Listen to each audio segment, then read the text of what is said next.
Now, is tradition something wonderful and to be treasured? Today, the third Friday in September. That must be Roxana Velásquez Maruja, director of San Diego Museum of Art, giving the opening lecture. Her talk on Bouguereau's young shepherdess and feminine archetypes in 19th century art will relieve the little-known fact that she, Roxana, has a deep passion and understanding for the 19th century. It's worth mentioning that Roxana, before she came to San Diego from Mexico City, curated and organized a number of exhibitions with various themes on art of the 19th century. I can share with you the list after the lecture. It is truly impressive, and I have it here. And there was a lovely article in the Union Tribune some time ago, in July, I believe it was, about Roxana's impressive accomplishments since her arrival 8 years ago. And they are so manifold. If I listed them all, we would not have enough time for her talk. And again, I have them in here if you're interested. Just look for this folder in me, please. So let's give Roxana the stage now and listen to her lecture on Bouguereau's young shepherdess and feminine archetypes in the 19th century of art. And if you don't have a lecture series yet, you can do it after the lecture with Sherry and Bee. They're waiting for you. Thank you and welcome, Roxana.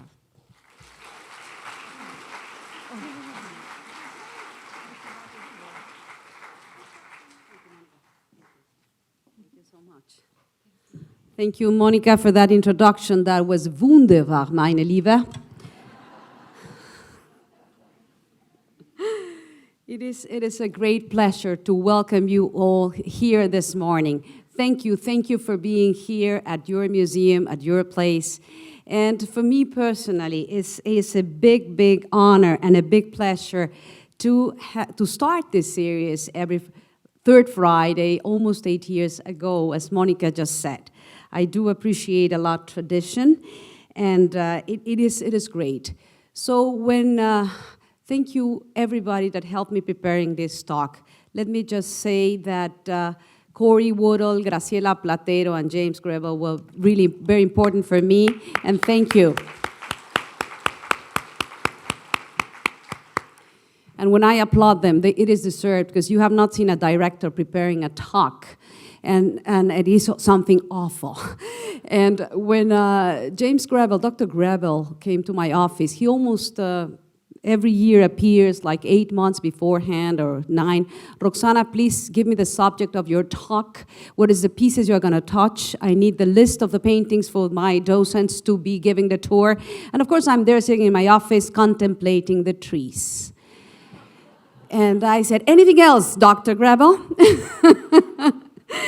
So this year, we came up with a subject that I really adore, and that is the 19th century. And we thought together about touching this, because in my last 7 years of talks, I've never touched this subject in France. So, of course, we started selecting this piece, the young shepherdess, and the young shepherdess being a favorite of many of you, of many of our audiences, a favorite around the world, and a favorite painting that has been published in many publications, including the most beloved paintings in the nation.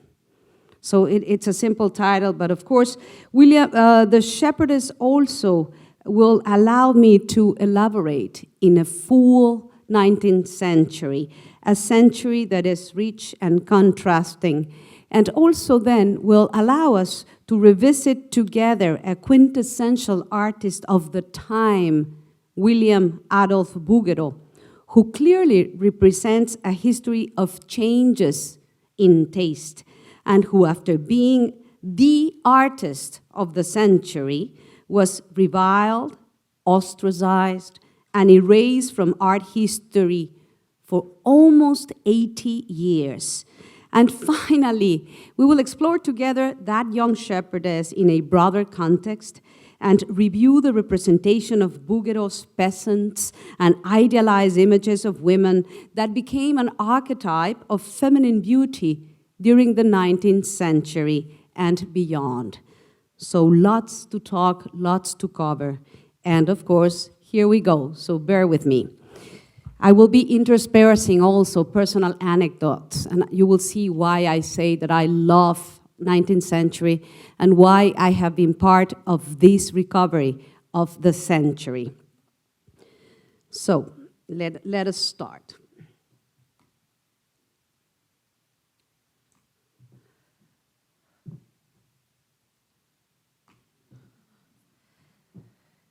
The 1900 World Fair in Paris showcased the different achievements of the 19th century as one of the richest, most varied, and rapidly changing periods in history. It brought social and cultural revolutions, as well as scientific and technical discoveries and advancement, which resulted in transformational changes within many sectors of society. Clearly, the 19th century was an age of progress and modernization. Some of the scientific discoveries, among many, include electromagnetic induction, the Doppler effect, Darwin's theory of evolution by natural selection, the creation of the periodic table, the theory of photoconductivity, the discovery of the first virus, the invention of X-rays, the detection of radioactivity, the massive use of steel, the invention of the camera, diesel engine, and even the discovery of the planet Neptune. What a century. That's just a piece of the century. Socially speaking, the 19th century was an age of relative peace and prosperity for most of the countries in Europe. This progress might have come about, in part at least, as a result of a combination of liberal and conservative ideas. The Napoleonic Wars were over in 1815. With regard to education, it might surprise to many of you, or probably you do know, that in the beginning of the 19th century, most states did not provide or even require education for children. In fact, education was still a privilege of the wealthy. Change began around 1870, when many states took control of education. Countries established education for both boys and girls between the ages of 6 and 13, mass leisure between the 1880s and the 1890s, new work opportunities, shortened work hours, a raise in wages, and a decline in the cost of products allowed many, many people to look into recreational activities during their times off. Regarding cultural and artistic trends, France, and more specifically, Paris, was the capital for art and culture.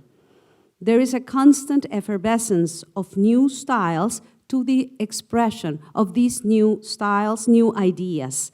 Artists and intellectuals are at the center of the times and play pivotal roles. There was a clear democratization and broadening of the subjects depicted by artists and intellectuals. They shifted from the classical motifs to reflect a more mundane life, leisure, visits to museums, the country life, the presence of women playing different roles within both the public and the private sectors.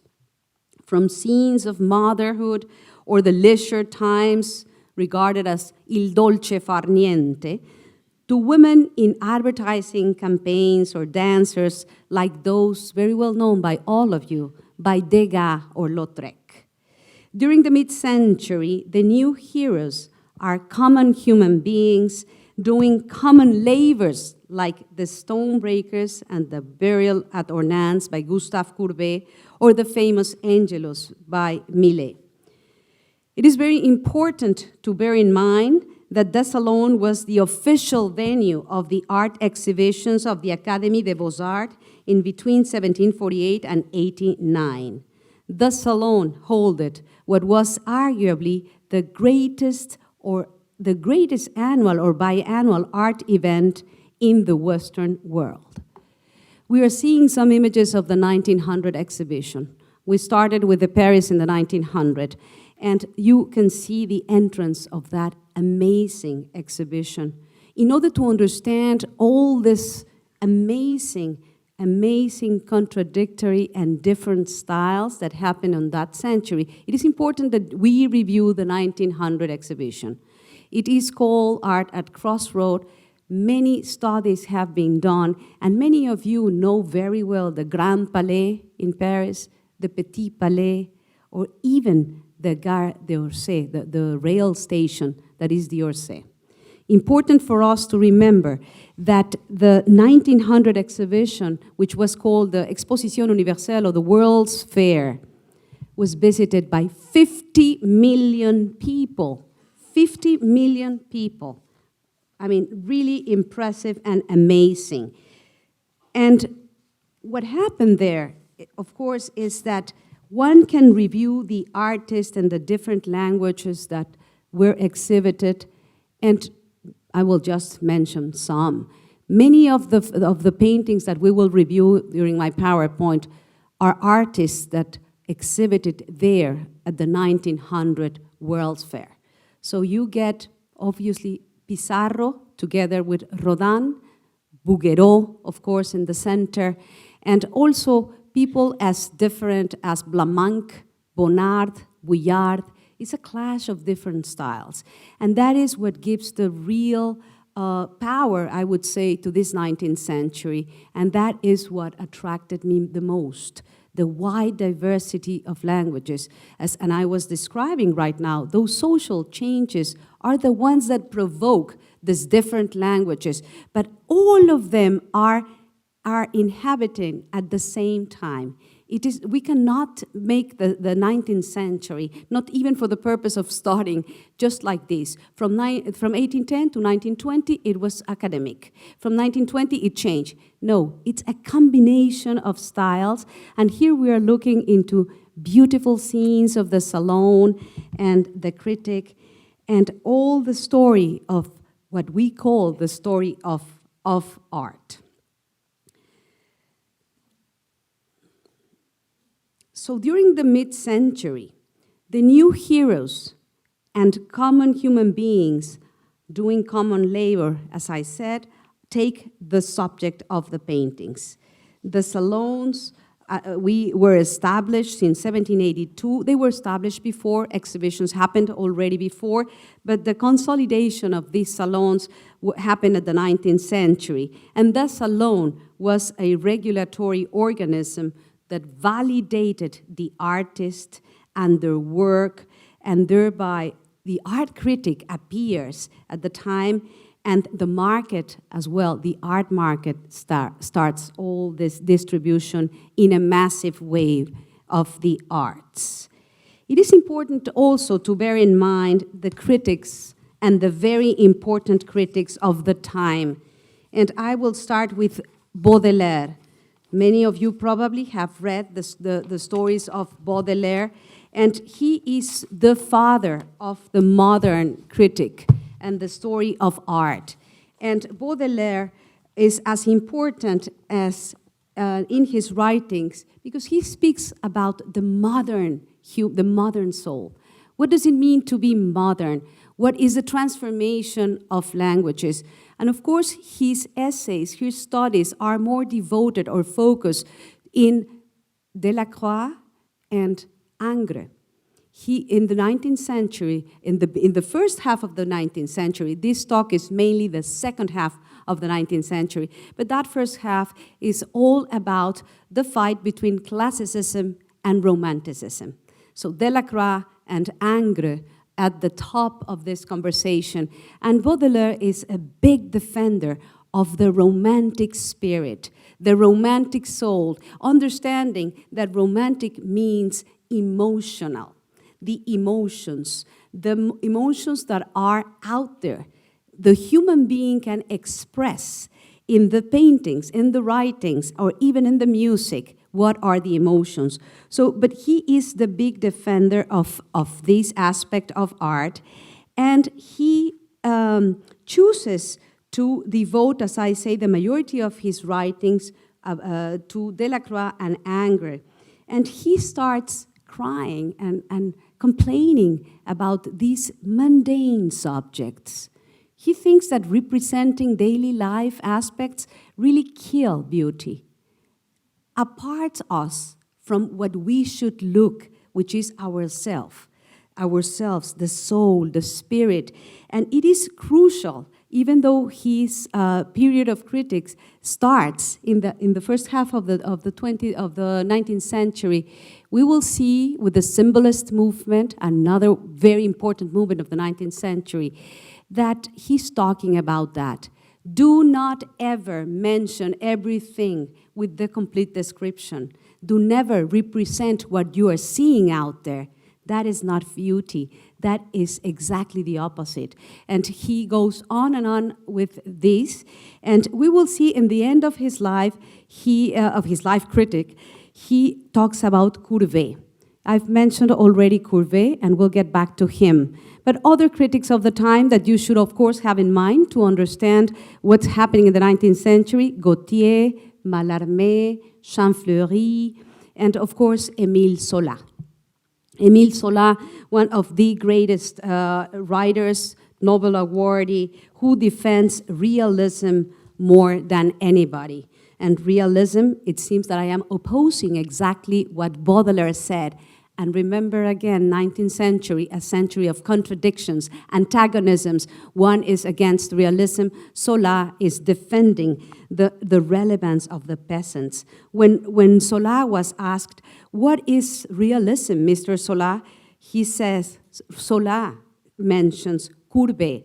Courbet of the 1850s, the mid-century. You will find in the scenes of Courbet that he is earth-grounded. He's earth-grounded, he is thinking about daily life, and he is bringing into the scene the real human beings. So Zola defends and embraces realism and gets all this into his magnificent books. Let me go back rapidly, because I skipped this very fast, and this is a Daumier cartoon of the critics at the Salone. You will see also in the PowerPoint some of the pieces are from our collection. This is a beautiful engraving where the critics are having a heart attack, because look at their faces. And for many of you, of course, Daumier is a very well-known genius artist also of the 19th century that studies the soul and cartoonish, in a cartoonish way, does sculpture. But here they are observing those new subjects that are so mundane and so awful. And there you have a beautiful representation of those critics. So the 19th century, as I am mentioning, is full of very different styles. And it is very, very important to remember what I just said. The combination of styles probably had nothing to do one with each other, but they all together were exhibited at those salons. Here we are observing probably one of the most famous paintings that famous, when I say famous, I mean nowadays. I will have to explain you also that the 19th century, what is the 19th century? What is the 19th century? When I got that question the first time, when I was studying in the college, it's Impressionism, right? Immediately, the first movement that pops in your brain is Impressionism, Monet, L'Impression, and that capacity to change subject matters with realistic representation of a moment. That is Impressionism. And here is where I'm going to start my conversation about how I got into these movements and what was the role that I played. The 19th century, for many college students, art books, and many essays was nothing but the salon of the rejected ones, the Impressionists. The rest of the story, which I am going to walk you through right now, was disappeared until the 1986, when the Musée d'Orsay was opened. I'm sure many of you have visited that wonderful Impressionist, what we call the Museum of the Impressionists in Paris, which started as a train station to bring all the people to visit that 1900 exhibition.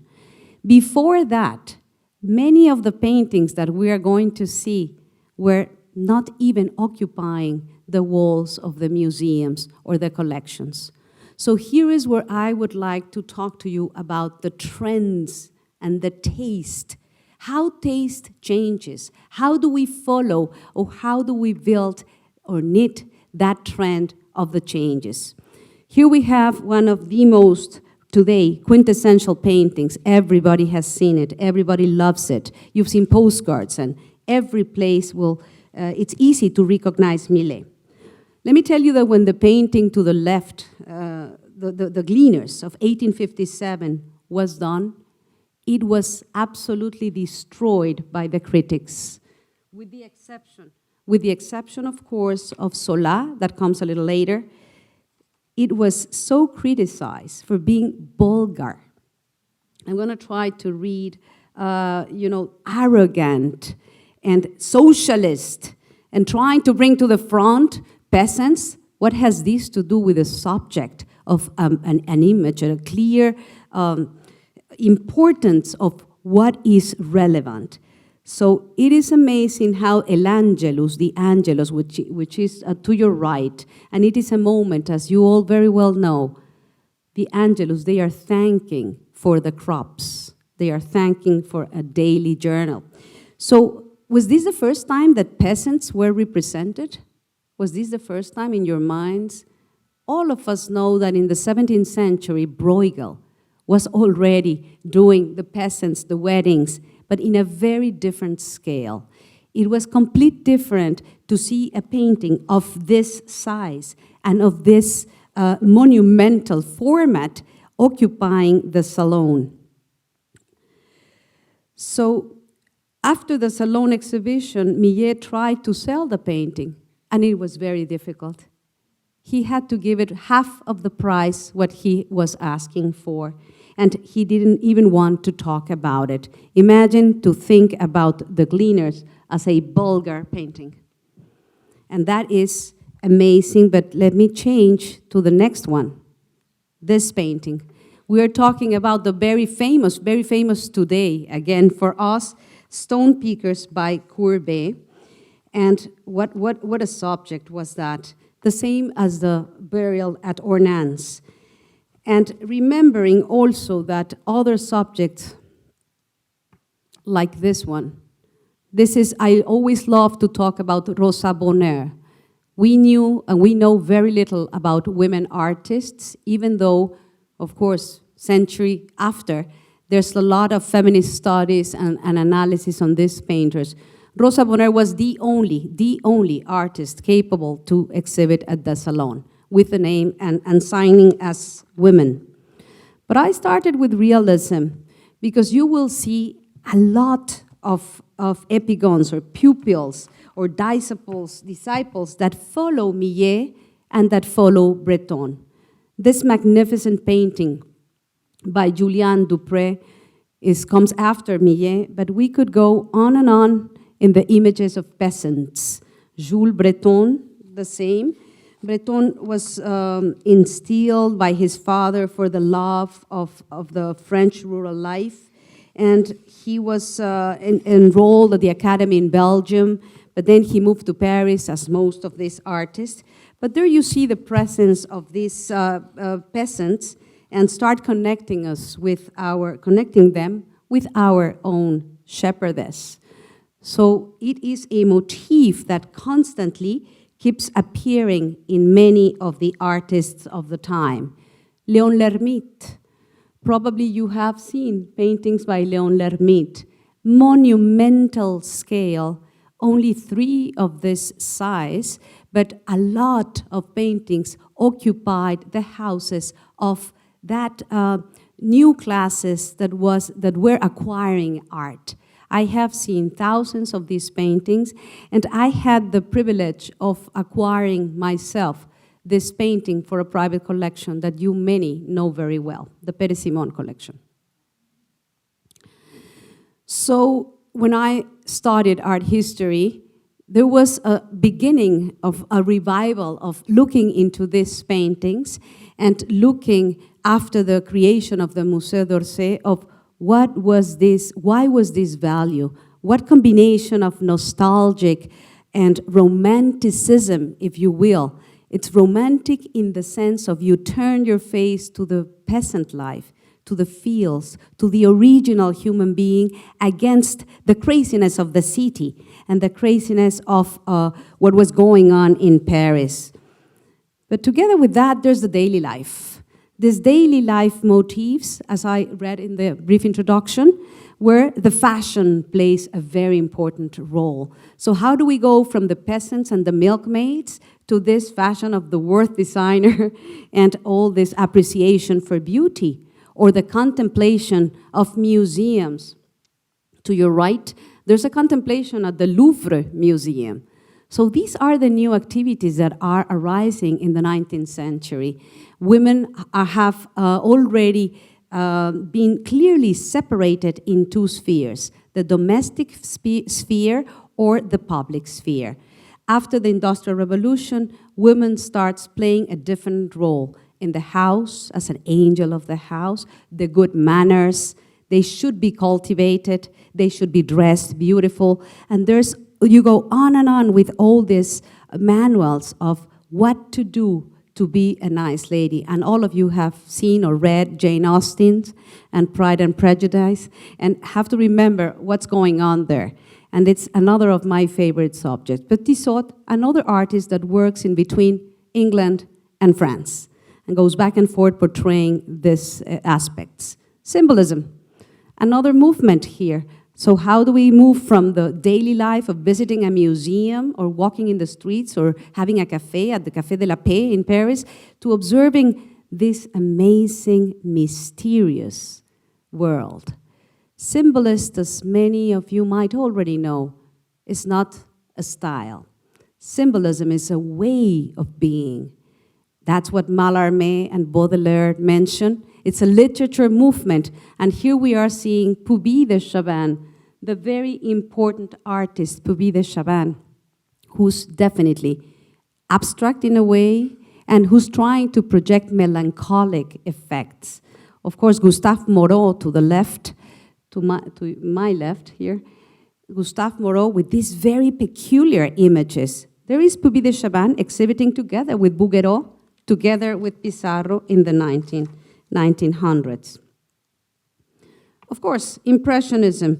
I didn't want to devote a lot of time to Impressionism because I am sure all of you are doctorates in Impressionism, as all of we are, and there's no exhibition of Monet or Pissarro or Renoir that we have not all visited and seen how blockbuster they are.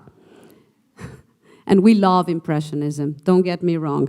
I just want to tell you that the 19th century was much, much more than Impressionism, and that the big period was occupied exactly by the other movements. But there's Pissarro to my right, and Pissarro, again, with a finesse, or a peasant woman.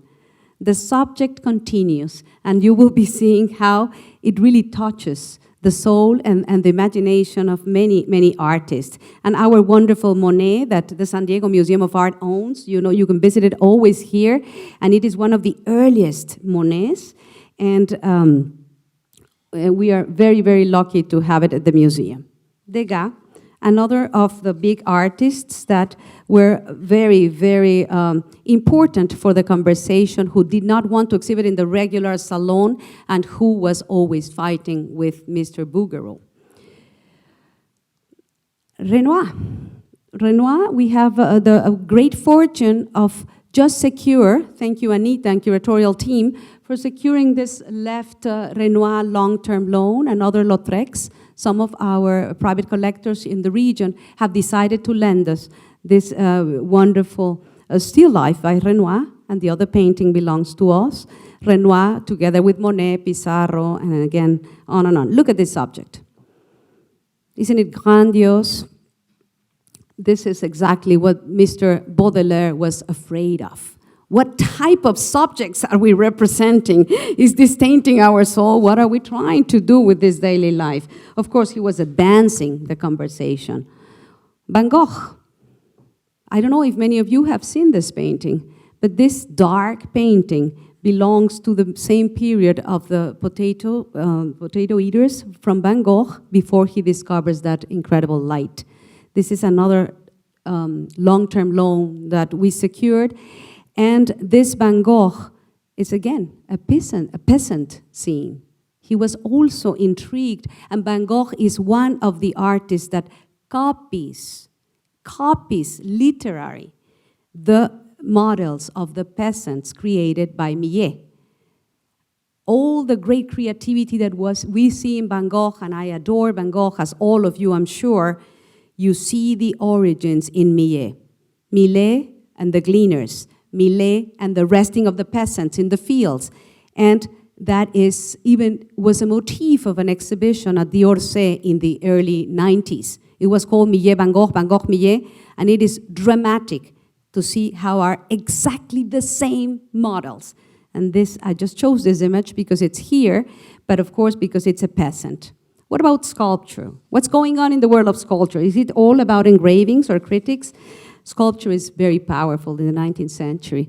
I only selected the two quintessential artists, Rodin and Claudel, because their story is fabulous and of course very, very well known. And we do own the Prodigal Son sculpture, and it's there in the plaza. But what is this about? This is about passion. This is about emotions again. Together with them is Jules Dalou or Pom-Pom or multiple other sculptures in France, which are thousands, representing the scenes of fields or peasants. Again, a beautiful sculpture by Claudel, La Balse, very romantic one. And here we go to our sculpture by Degas.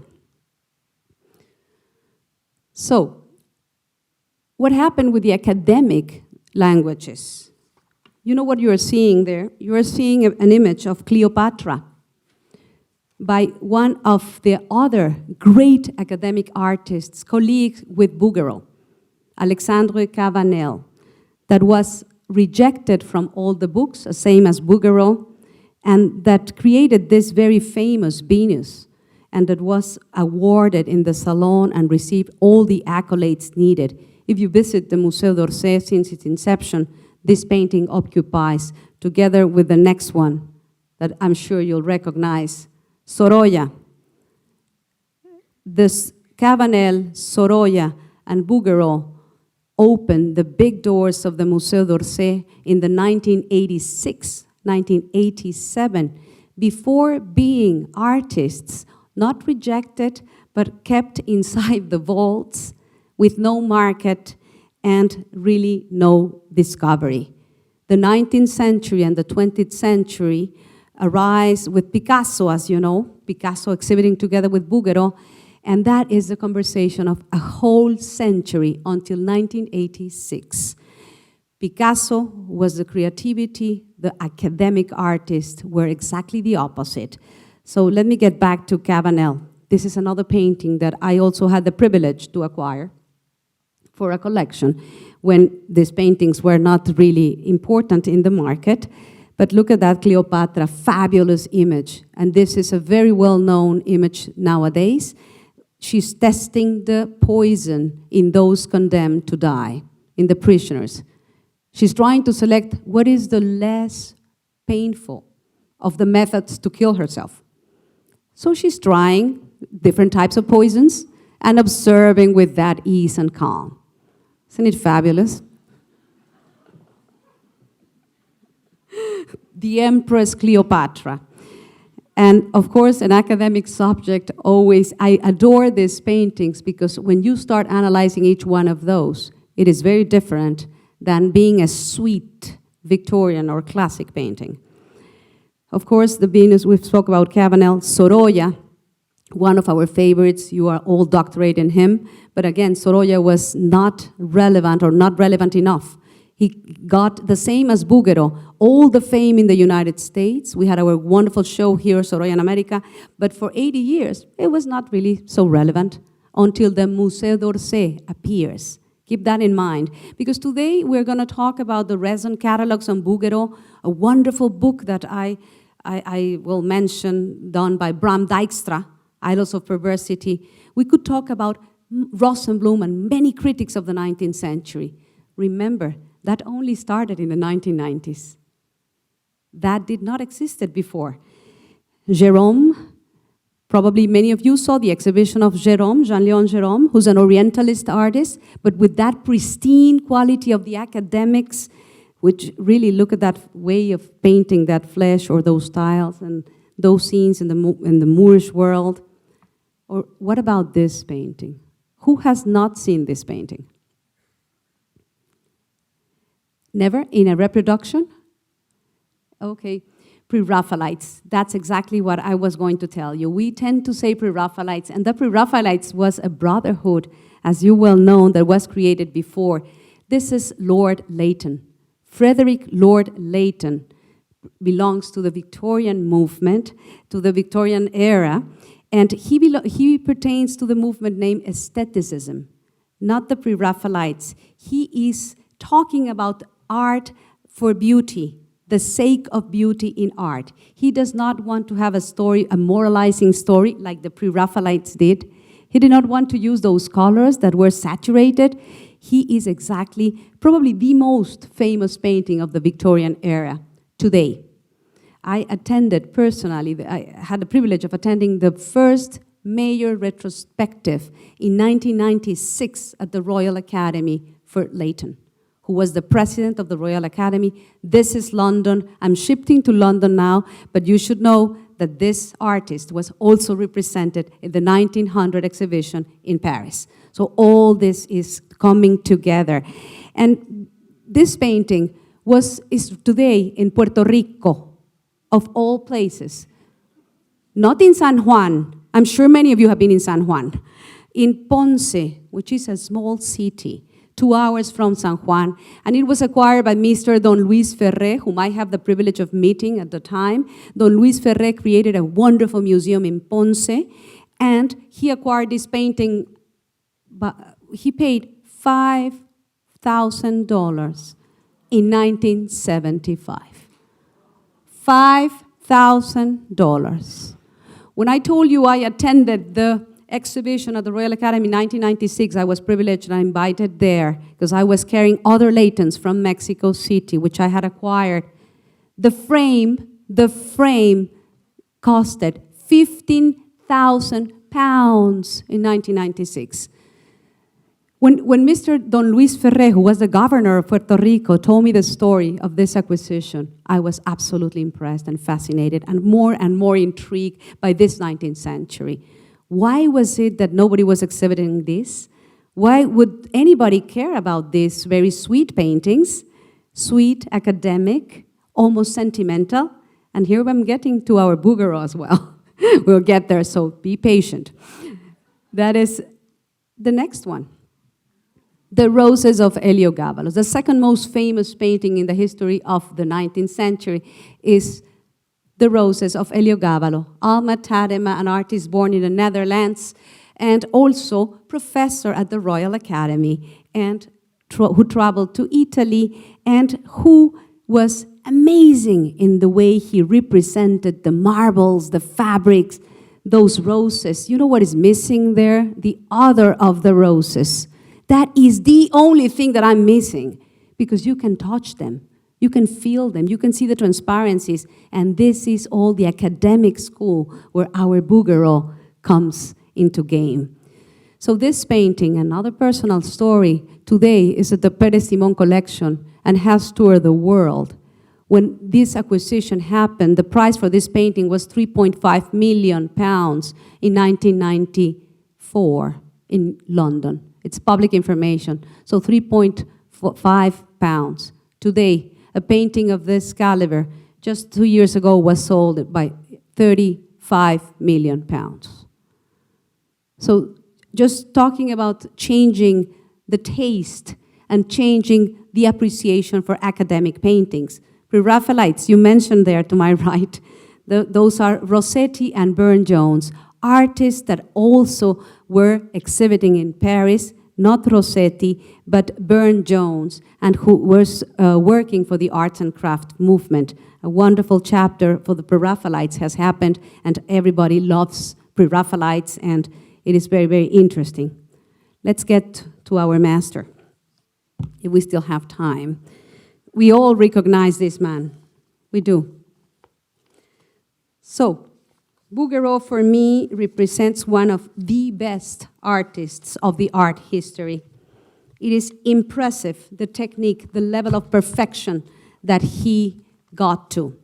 It is just not only a pleasure to, after seeing all what happened in the 19th century, all the combination of movements, the way he arrives to, again, the subject of the peasant, the one to my right. It is a very strange painting, and the Reaper. The Reaper was criticized in the Salone of 1872, and it was criticized because they said Bouguereau was trying to emulate Breton. We already saw Breton. And they said that he had not been accurate or successful because he used a Saïd, which represented death and not joy. So they attacked also that. So I'm just arriving to a little here and there what an artist like Bouguereau had to face and why he represents exactly what is and what was the 19th century. We'll go through his biography in a minute because it's very interesting. But here you have the Roman Beauty by Bouguereau in the middle. That painting, and don't faint now, when Mr. Pérez Simón acquired that painting, he paid $70,000. $70,000. Today, Bouguereau has raised to the levels of $5-7 million. This is just 18 years ago. Don't think I'm talking about the 19th century. This is very interesting. Look at the Pléiade perdue, the lost étoile, or the lost star to my right. Okay, the perfection of the body, the way he learned how to paint, the way he valued beauty is summarized in many of his phrases. Bouguereau mentioned many times, it is about perfection. We need to bring to the eyes of our audiences perfection. There's nothing else. And he prepared for that. He was accused by many of his critics, seriously accused, for the lack of imperfection. Beautiful, huh? I like to be accused for that. Anyway, 3 Bouguereaus that, again, were not in the highest markets just 15 years ago. And here's the Musée d'Orsay. It has to be before, but look at the Gare d'Orsay and the museum today and remember the relevance of that institution for the 19th century. So getting a little into the story of Bouguereau. Bouguereau, as I said, for me, represents a great master of the 19th century. He was born in La Rochelle. He was the son of an olive oil market. He received his initial artistic training from Louis Sage, a pupil of Ingres at the Collège des Ponts, then from Jean-Paul Allot at the École Municipale de Bordeaux, before barely gaining his place at the École des Beaux-Arts in Paris in 1846 under François-Édouard Picot. In 1850, he won the Prix de Rome, the Prize of Rome, which allowed him to study Giotto and the Renaissance masters during the years at the Villa Medici as a pupil of Victor Schnetz and Jean Allot. When he returned to Paris in 1854, his Salone success led to state commissions for history, paintings and decorations, Saint Augustin, Saint Vincent de Paul, and the Grand Théâtre in Bordeaux. Bouguereau was devoted to academic teaching at the Académie Julian. The Académie Julian is a very interesting place. The Académie Julian, let me see if I can find, okay, well, we'll see it later. His friend Rodolphe Julian created that academy, and it was trying to nurse or to help the artists that were rejected from the official salons. The Académie Julian. Bouguereau is a teacher there, and it is very important to circle back because there is where he gets acquainted and helps his second wife, Elizabeth Bouguereau, at that academy. So he exhibits regularly at the Salone and the international exhibitions, also often serving on selection juries. His official honors were endless, and I could keep reading. There are multiple. The Officer of the Légion d'Honneur, the Chevalier of the Order of Leopold in Belgium. He belongs to many academies. He's applauded and applauded. He is the quintessential, most famous, most well-accomplished, well-rounded person in the 19th century. After his personal life, he gets married with Nelly, his first wife. We're going to see her, has 5 children, loses 5. It's a real story, tragic story, his personal biography and his kids. And he was one of those persons, like Sorolla, that said all the time, I just want to paint. I don't want to do anything else. In order to surpass the tragedies and depressions, I need to be painting. And he painted hours and hours and never stopped painting. It is very interesting to think about the most famous artist that had a very, very long life, and then how, after having all these accolades and fame, was just rejected. He passes away in 1905. When the Demoiselle d'Avignon, the famous painting by Picasso, was exhibited, that was the story of painting, whereas these works of art were exactly the opposite. These works of art represented what you should not look if you wanted to be a modern soul, what you should not do if you wanted to be creative. Exactly the opposite, the foil of what was to be an artist. But this happens, my dear friends, for almost a full century. So how do we go from being the most applauded with all the honors of all the governments and invited artists to not even see the light of any gallery? It's a very interesting story about our artist that we're revisiting today. I think that again represents the full story of the 19th century, not only the story of Bouguereau. So to my left, one of the probably most spectacular, I would say, religious paintings ever, the Pietà. The Pietà was done in 1876, and it was done as a result of one of the kids that passed. Bouguereau is really going through a very harsh moment. His son, George, has passed at a very early stage, his elder son, and he had a very good relation with Henrietta, the first daughter, the one that lasted and the one that was taking care of him in a way, or controlling him and avoiding him to get married again. But this Pietà, for me, is especially very, very moving. If you observe the perfection of that body, and the perfection, the dramatic, almost the performance that's going out there. This is the way he responds to the death of his own beloved son. He was not allowed to express emotions. Remember, he's coming from the academic way.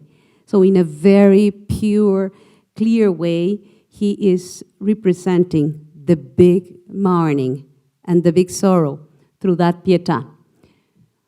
So we could compare this painting to Michelangelo. It's as beautiful as that perfection, but look at the face of the Virgin.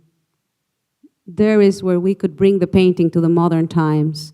She is angry. She's conveying that message. She's not resigned, or she has not given up. She's angry. So that's what, if you observe clearly that face, I think you will agree with me. So that's Bouguereau at one of his highest, very well accomplished paintings.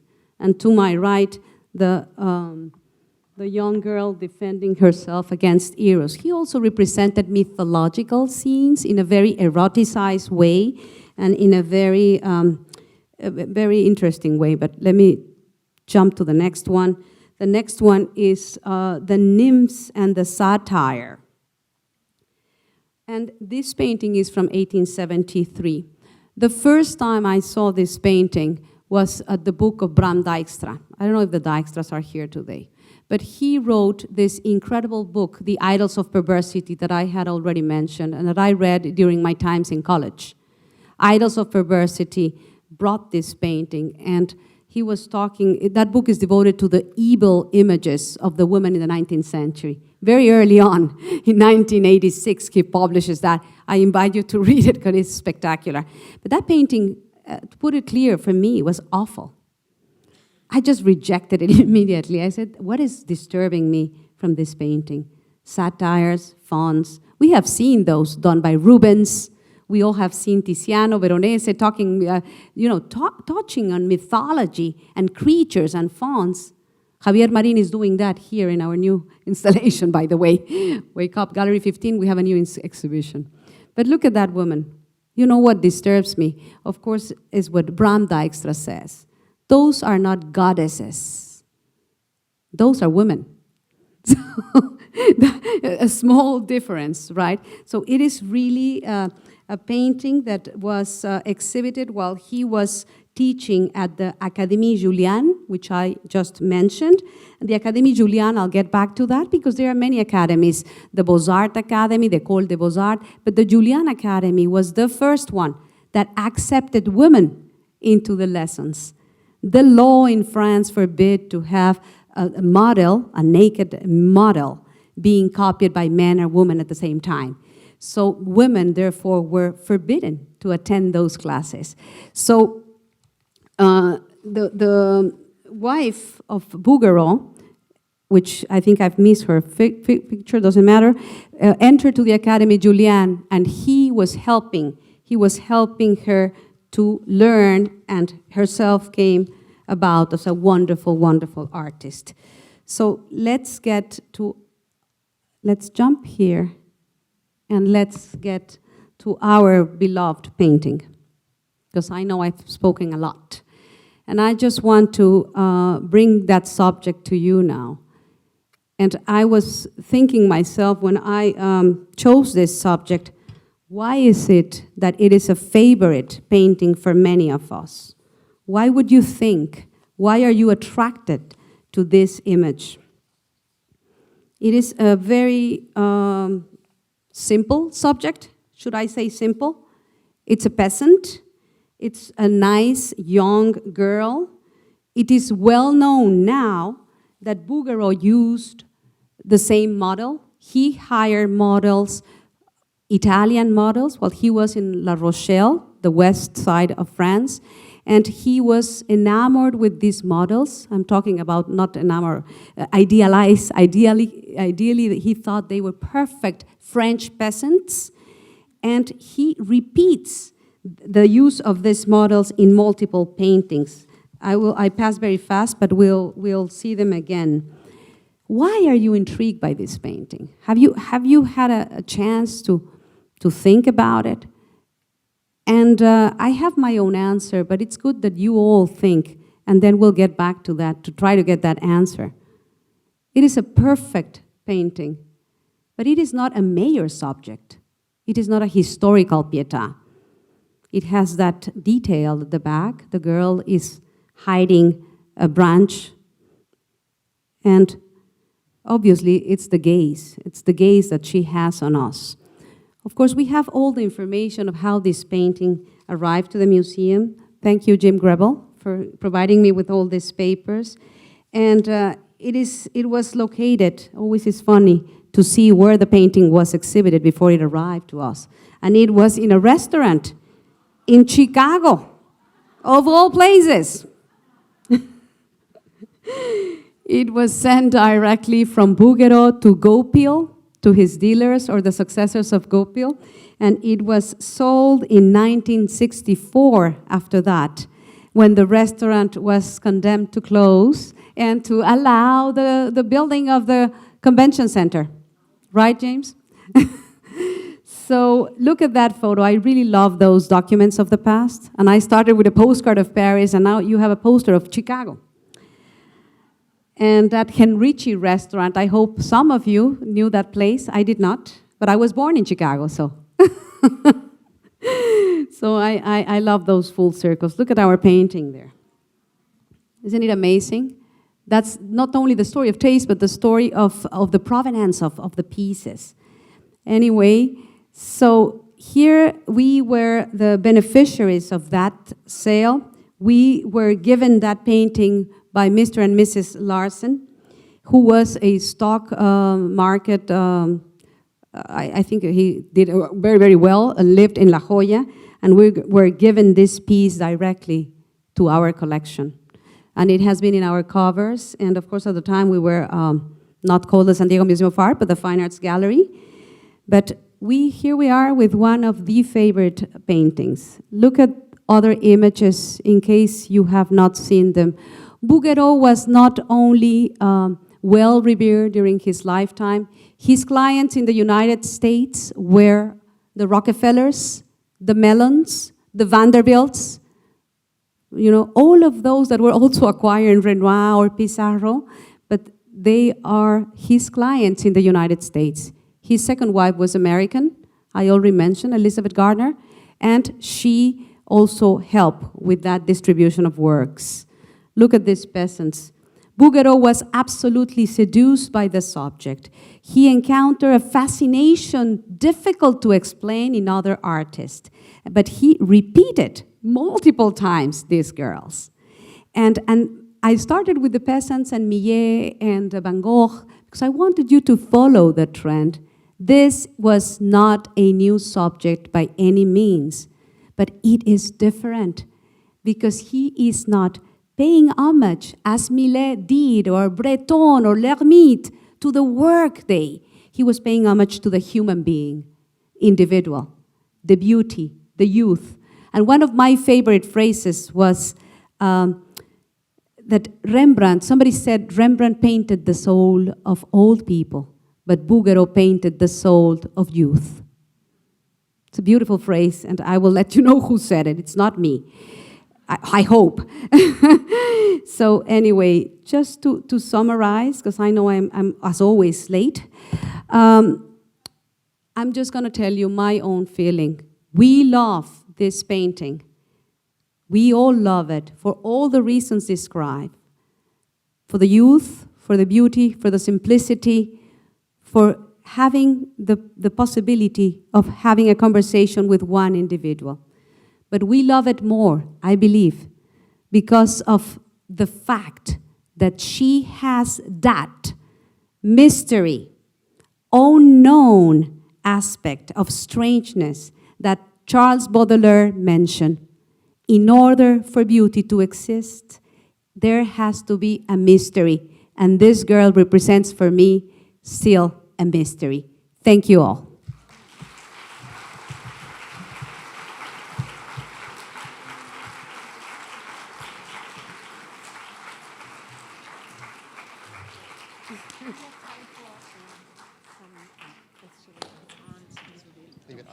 Well, thank you, dear Roxana. Your passion for the 19th century art really is, for me, contagious, and I will look at the Shepherdess totally different now. She can tell a story of Chicago, where I've never been.